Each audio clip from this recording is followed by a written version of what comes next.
Bonjour à vous, bonjour, bonjour. Donc aujourd'hui, j'ai lu le chapitre 11 de Josué. Josué chapitre 11, où tous les rois de Canaan se sont fait pour rester poli. Donc Josué a vaincu les rois de Canaan à Mérom.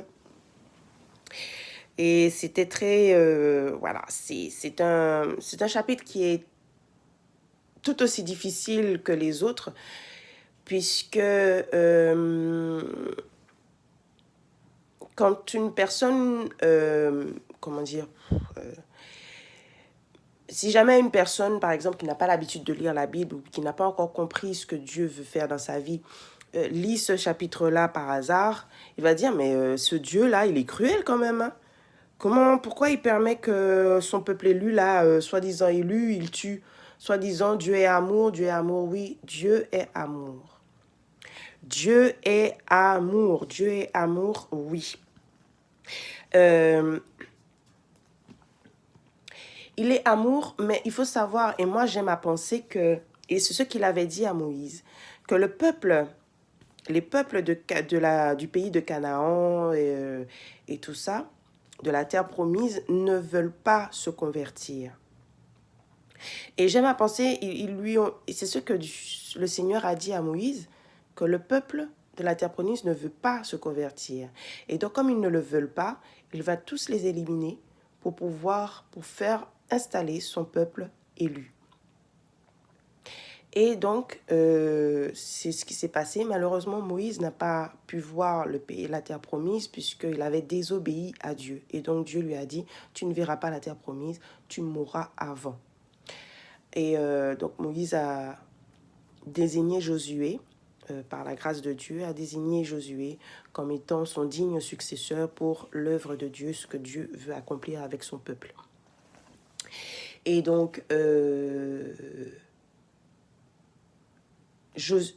Seigneur est en train d'accomplir ce qu'il voulait avec Josué. Et il est tout le temps avec Josué. Regardez le chapitre 6, le verset 6 du chapitre 11 de Josué. L'Éternel dit à Josué, n'aie pas peur d'eux, car demain à ce moment-ci, je les livrerai tous, blessés à mort à Israël. Tu mutileras les jarrets et leurs chevaux, et tu brûleras leurs chars. C'est tout. L'Éternel a dit. L'Éternel dit à Josué. L'Éternel a dit. C'est l'Éternel qui permet à Josué de faire tout ce qu'il fait là. Sans l'Éternel, les choses se seraient passées autrement. Complètement.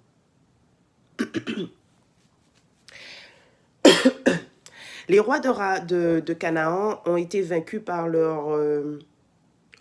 gonflés d'orgueil, gonflés d'ego. Ils n'ont pas voulu tenir compte d'un point important qui est que le peuple israélite n'est pas seulement fort, mais qu'il est accompagné d'une puissance aussi puissante que leur propre Dieu. Et là, Dieu est en train de montrer aux autres peuples, vous n'avez pas voulu vous convertir. Et comme je vous ai dit tout à l'heure, j'aime à penser, c'est moi qui dis, hein, c'est moi qui dis ça, c'est pas écrit, que Dieu a certainement envoyé des gens, dans les villes pour parler de lui. A certainement envoyé à certains rois des rêves, des indications, des choses, voyez comme il a fait pour d'autres, pour les pharaons et tout ça. Dieu a certainement, c'est peut-être pas écrit dans la Bible, puisqu'il y a, il y a des choses au niveau de la Bible reste mystérieuse hein, malgré tout, autant que les versets.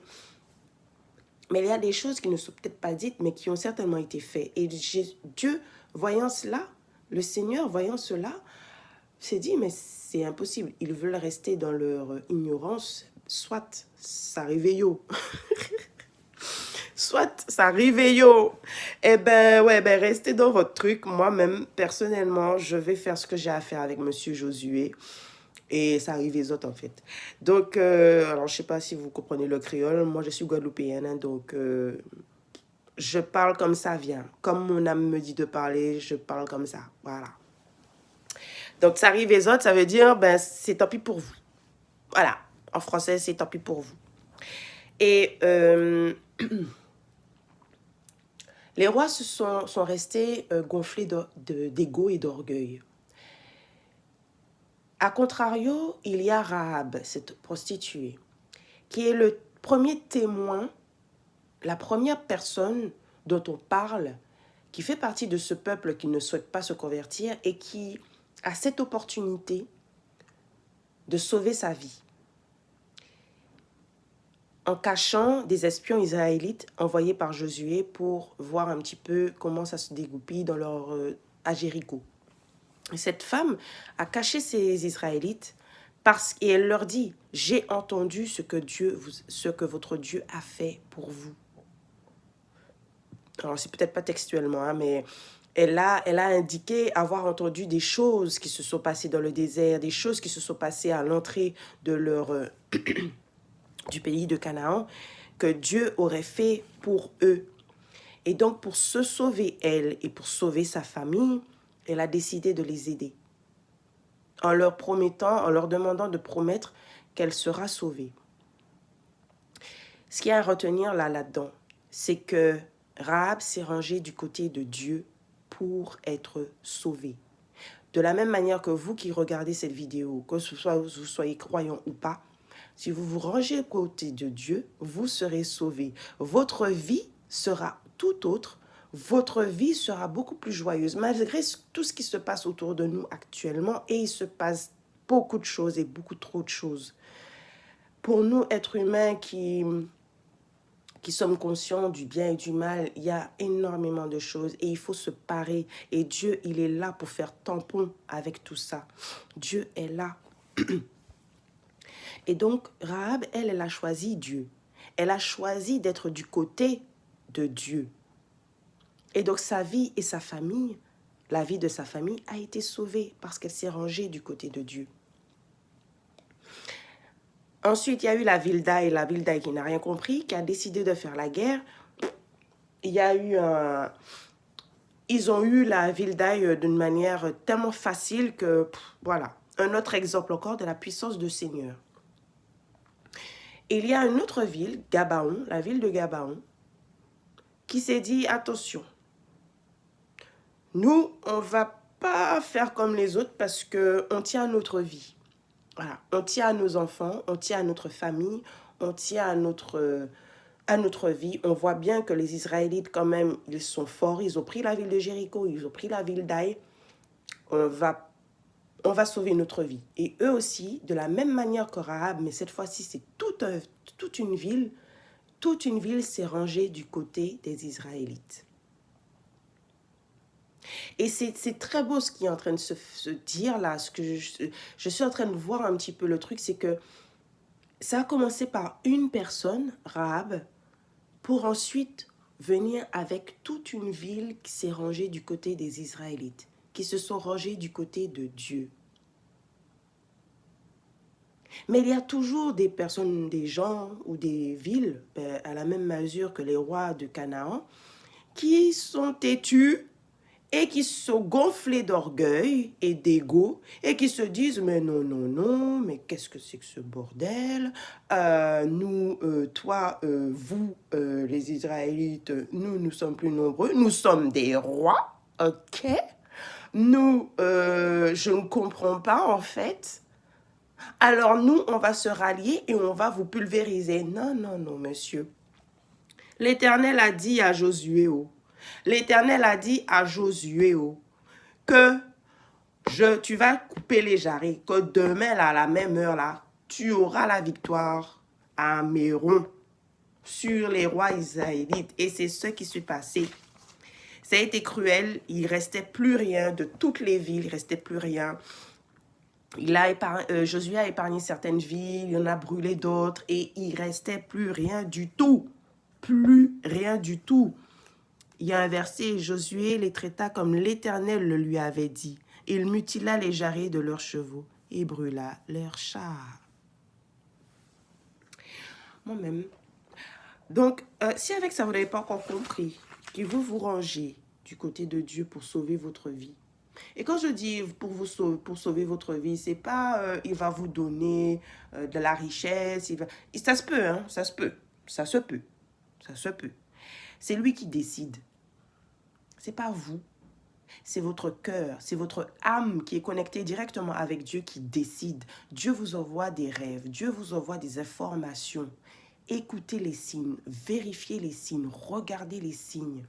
Faites-vous confiance. Faisons-nous confiance, nous en tant qu'individus, nous en tant qu'êtres humains. Nous ne sommes pas venus sur terre par hasard. Il y a des choses qui se sont faites. Ce n'est pas par hasard. Nous sommes reliés à Dieu directement. Prenez-moi pour folle, je sais que ce que je dis. Et de la même manière que Dieu a certainement envoyé des messages à ce peuple s'est entêté à vouloir croire. Alors c'est vrai que c'est difficile de changer d'habitude, c'est très difficile.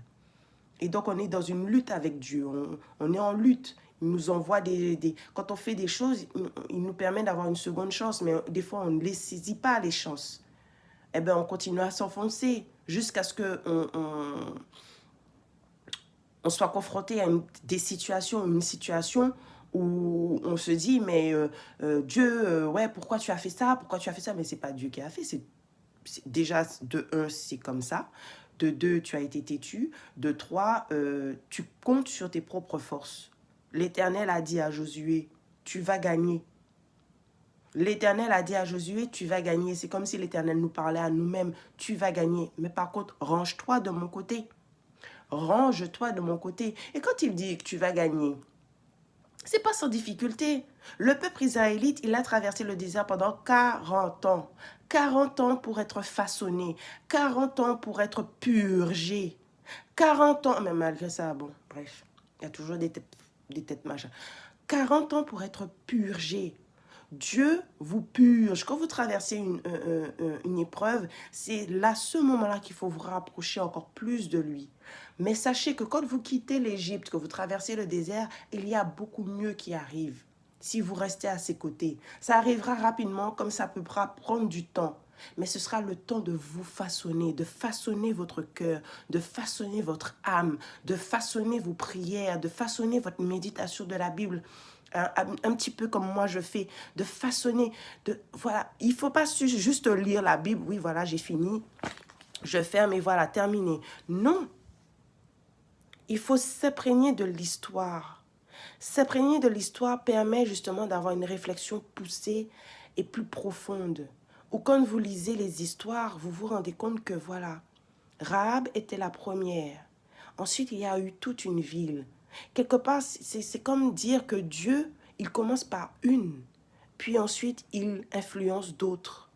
Dans ta famille, tu peux être celui qui est Rahab, sans la partie prostituée. Tu peux être la Rahab qui va changer de vie, qui va demander à être sauvé par Dieu, qui va changer de vie, qui va changer sa manière de parler, sa manière d'être, sa manière de s'habiller, sa manière de penser, de réfléchir. Et elle va, de par ton exemple, des gens petit à petit vont commencer à se ranger. Et c'est ce que moi-même je vois autour de moi. C'est ce que je remarque autour de moi. Dieu est en train de monter son armée. Il est en train de monter son armée là. Il est en train de monter son armée.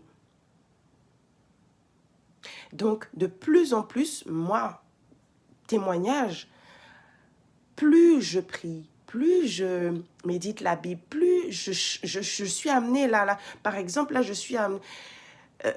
j'ai arrêté de boire des boissons sucrées. L'alcool, je ne peux plus boire d'alcool.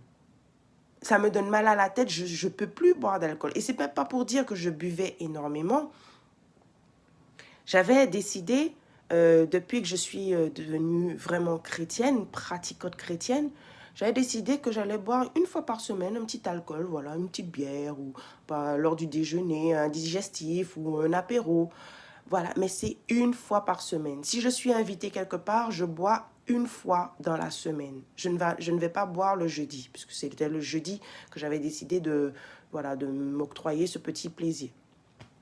Mais là, maintenant, c'est fini. Pour la fête des mères, j'ai bu une coupe de champagne. J'ai dit, je vais tester le champagne. Je ne bois pas souvent, mais j'aime beaucoup le champagne. Ça m'a donné mal à la tête. C'était pas un mauvais champagne. Ça m'a donné mal à la tête. J'ai dit, Bon, ben voilà. Là, c'est clair. Mon corps ne veut plus. Là, en ce moment, je suis en train, j'ai décidé d'arrêter de boire des boissons sucrées. Tout ce qui est soda, jus, même les jus locaux faits à base de fruits frais, les jus locaux achetés ailleurs, là. Je boirai que du jus fait maison. C'est-à-dire, voilà, j'ai de la famille qui aime bien faire des jus, ils ont des jardins, etc. Ils font des jus. Je sais que le jus est concentré, qu'ils ne vont pas mettre beaucoup de sucre. Eh bien, je préfère encore qu'ils me donnent ce type de bouteille que d'aller l'acheter. Parce qu'ils coupent avec... Bon, je ne vais pas rentrer dans des détails. Je préfère ça, ou faire mes propres jus, ou encore faire mes propres jus avec des jus avec les fruits que j'aurais achetés. Faire mes propres jus.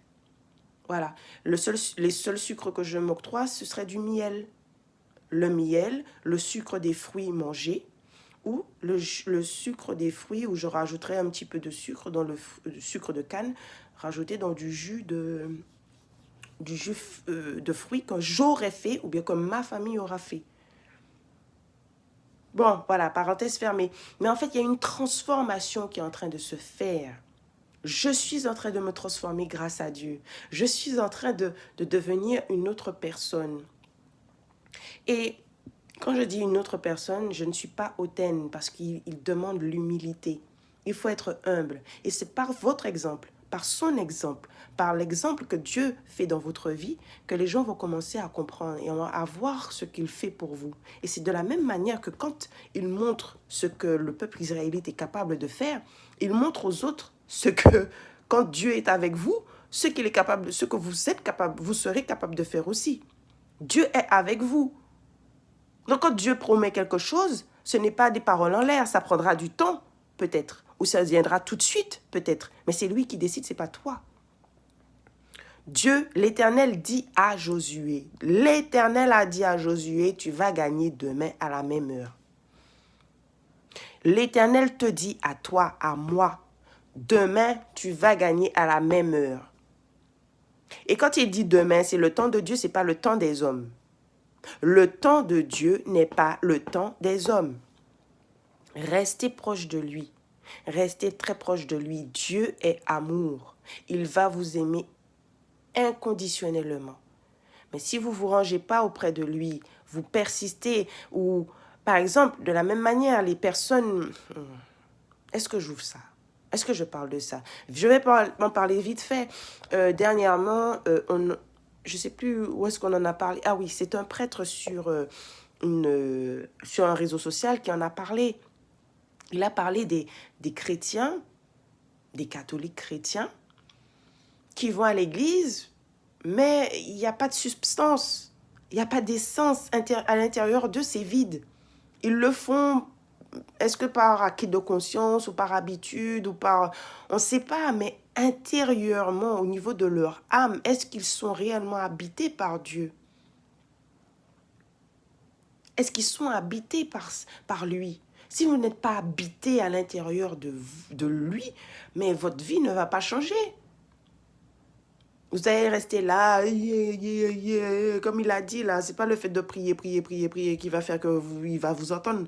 C'est comment vous priez à l'intérieur de vous, comment vous méditez sa parole, comment vous percevez les signes, les messages qu'il vous envoie. Mettez Dieu avant. Mettez Dieu avant dans tout ce que vous faites. Mettez Dieu avant. C'est pas évident. Moi-même, c'est pas évident. Des fois, j'oublie. Des fois, je suis là, etc. Mais je sais que chaque jour, je prie, je médite, etc. Et je sais qu'à force, il va me purger. Il va me façonner. Il me façonne tous les jours. Il me façonne. Et je sais que ce qu'il a promis pour moi, ça va arriver au moment où il l'aura décidé. Pas au moment où moi je vais le décider, au moment où il l'aura décidé. Voilà, je crois que j'ai fait un peu le tour du chapitre 11. C'est vrai qu'on pourrait penser quelqu'un qui ouvre la Bible pour la première fois et qui a atterri sur le chapitre 11, quand il le lit, il se dit, mais quel est ce Dieu qui est cruel et qui permet qu'on tue d'autres personnes? Sauf que Dieu, il avait promis, Dieu avait prévenu, Dieu avait certainement donné des messages, il avait dit, Et ce peuple s'est montré têtu à la même manière que ces rois qui se sont montrés eux-mêmes têtus, qui n'ont pas souhaité fonctionner d'une autre manière, comme les Gabaonites, qui ont eux préféré garder la vie, sauver leur vie en se rangeant du côté des Israélites. Et en adoptant la vie des Israélites, en se penchant, on pourrait croire que les Gabaonites ont baissé leur culotte, ils n'ont pas baissé leur culotte. Ils ont choisi, ils ont fait un choix, ils ont choisi leur vie. Et choisir la vie, c'est choisir Dieu. C'est ce qu'ils ont fait. Ils ont choisi Dieu, le Dieu d'Israël, des Israélites, plutôt que leur Dieu. À la manière de Jéricho, Jéricho a dit nous on reste sur nos trucs et puis vous vous démerdez. Eh ben non, eh ben voilà, Jéricho, il n'y a plus. La ville d'Aï, il n'y a plus. Donc voilà. J'ai fait le tour. Je vous remercie de m'avoir écouté. Si vous êtes arrivé jusque-là, laissez-moi un petit message, un petit commentaire de ce que vous pensez de ce que vous avez lu. Moi, je partage mes impressions, ce que je ressens quand je médite la Bible. Et voilà, donc ce ne sont que mes impressions. J'ai pas fait d'études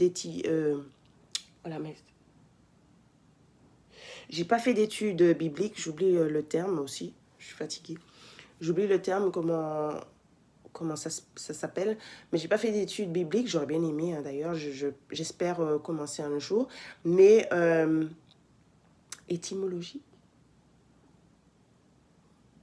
dommage. Mais en tout cas, je partage mes impressions parce que je sais que je suis dotée de certains... que Dieu m'a dotée de certaines choses et je veux les utiliser en fait. Voilà. Je ne veux pas être ce serviteur qui cache, je ne veux plus être ce serviteur qui cache ce que Dieu lui a apporté. Et je veux être ce serviteur qui... Dieu lui a donné, à qui Dieu lui a donné des talents ou je sais pas moi, des capacités et qui les utilise. Voilà. Donc de la même manière que si vous vous sentez avoir des capacités à faire des choses, utilisez-les au nom du Seigneur. Amen. Bonne journée à vous, à bientôt.